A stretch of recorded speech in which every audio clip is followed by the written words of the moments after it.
Story 1. The man in the hallway. It was a typical boring Friday in calculus class. 7th period. Spring break was almost here, and everyone was restless. Our teacher was the laid-back type, so instead of teaching, he started playing quizzes with us on Sporcle. Right after my friend answered Adidas on a logo quiz, the dean's voice suddenly blasted through the loudspeaker. His tone was shaky, panicked. "This is not a drill.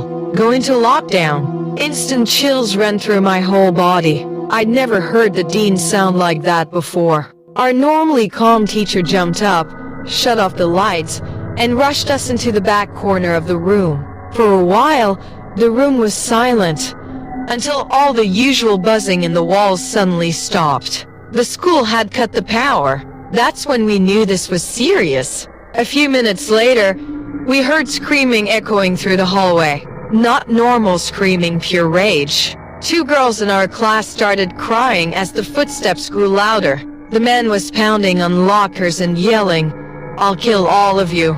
My heart felt like it dropped through the floor. Then the banging moved to our classroom door. A girl screamed no, which only made the man hit the door harder. He pounded and screamed for what felt like eternity. And then, just as suddenly, he moved on, still screaming as he went farther down the hallway. Eventually, the dean came back on the loudspeaker and explained what happened. A mentally unstable man had entered the school and assaulted the woman at the front desk. Nobody knew if he was armed. Staff swept the building but couldn't find him, so teachers were told to resume class. Doors locked. No one leaves. Hours later, a janitor working the night shift found the man sleeping in a storage closet. And according to rumors, 844 Magnum was sticking out of his pocket. Before police arrived, he escaped. To this day, none of us know if he was ever caught.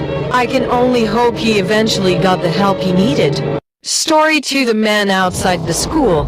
My school had 2 lunch periods, one for 6th graders and part of 7th, and another for the older kids. The lockdown happened on a gray, rainy day in early October. During first lunch, I heard 4 loud booms. I thought it was thunder, but everyone else started screaming. Campus security rushed in, yelling for everyone to get into the multi-purpose room. Kids buying lunch had to drop their food and run inside. The room was huge, with an entire back wall made of glass. Security immediately pulled the giant curtains across it and blocked every exit. Everyone was scared and confused. My friend Eric asked the teacher what was happening. He came back pale and whispered, "You know those houses across from the school? There's a guy out there, unstable, threatening to kill himself and the cops if he gets evicted." He was walking around watching kids in a weird way. We later found out he was a registered sex offender, which made everything worse. We were stuck in that room for over an hour. When we were finally escorted back to class, I learned something even more disturbing.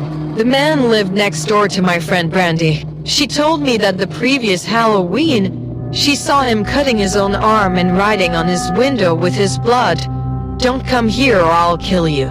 Everyone assumed it was a Halloween decoration, but after that day, we realized how real it had been, and how lucky we were that he never reached the school.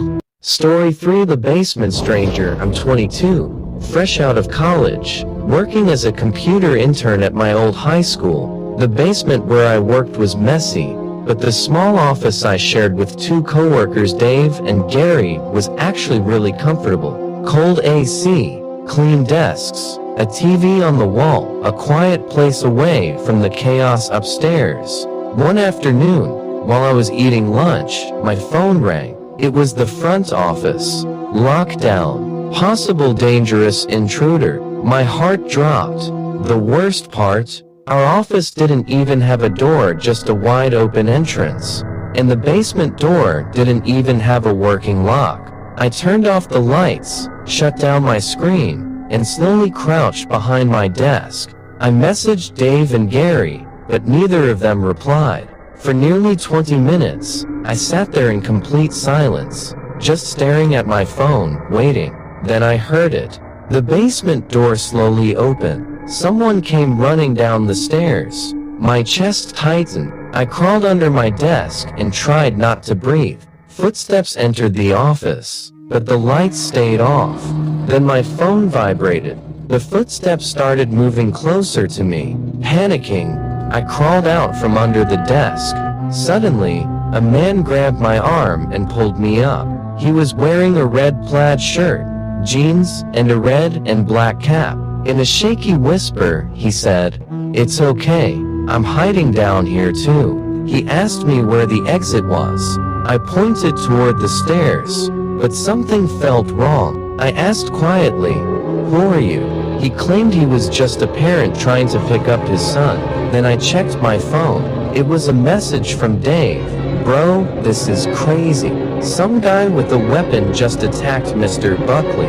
He's wearing a red shirt and cap. Whatever you do, stay in the basement." My entire body froze. I slowly looked up at the man. He looked straight back at me. He knew that I knew. I turned and ran for the stairs. A loud blast thundered through the basement and smashed into the metal railing beside me. By pure luck, it missed. I ran as fast as I could up the stairs and burst into the hallway. Police were already blocking every exit, including the basement. The man was tackled the moment he reached the top. Mr. Buckley survived the attack. No one ever learned the real reason behind it. But one thing is certain, that sound will stay with me for the rest of my life.